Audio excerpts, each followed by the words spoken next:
كان أولى جامعة هندسة مدنية في المستوى الأول.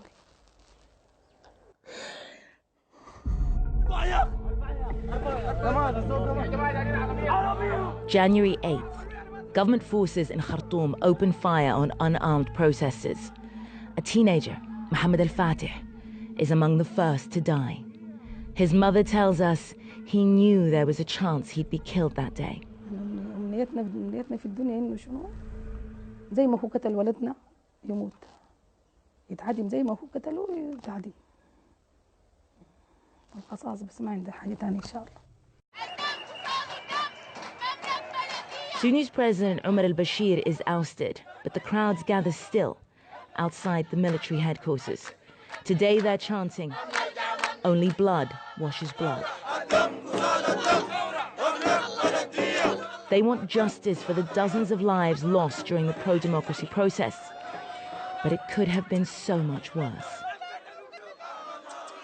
CNN has learned that in January, Russian advisors to the government drew up plans to suppress the protests. Government sources in Sudan say they worked from an office in Khartoum, belonging to an obscure Russian mining company called Invest.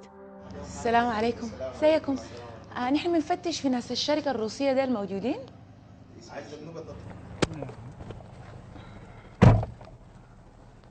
We just asked in those offices, and they told us that this was another mining company, not Invest, but this is the exact address that we've been given by numerous sources.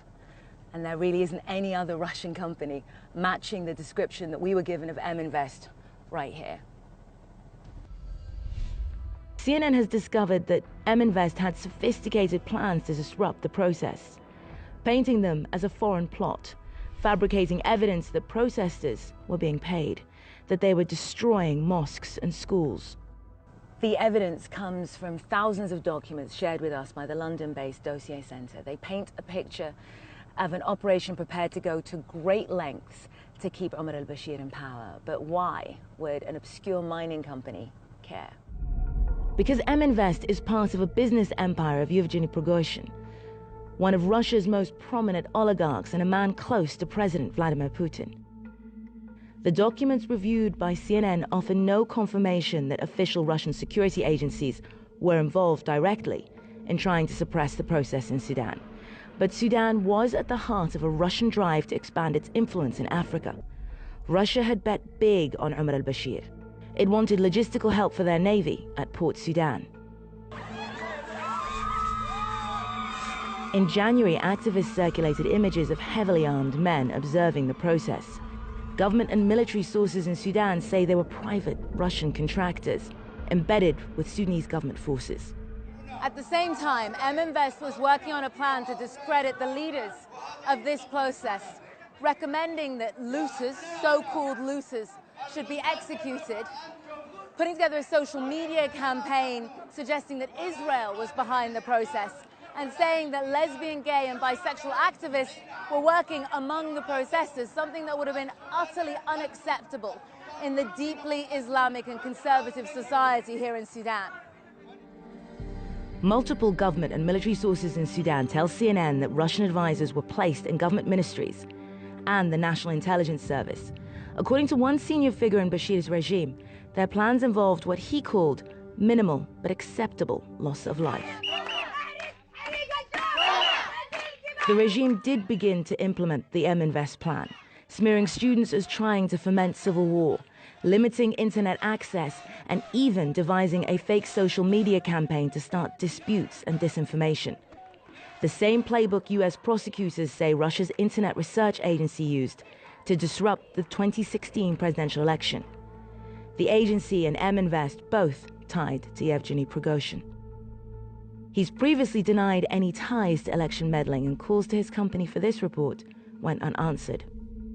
And when he apparently felt Sudan's government was slow to act, Prigozhin evidently wanted more. In a letter to Bashir in mid-March, he accused the government of inaction and warned that the lack of active steps to overcome the crisis is likely to lead to even more serious consequences. As the process gained strength, Prigozhin wrote again, praising Bashir as a wise and far-sighted leader, but urging immediate reforms. Senior officials in Khartoum tell us that Bashir hesitated. Within a week, he was gone. But Invest is not. The documents we've reviewed show that it has close ties to Sudan's military, and they're in charge now. The families of the fallen pray that their sacrifices are not in vain. مبسوطة إني محقق حلم ولدي أهو. الحمد لله وإن شاء الله.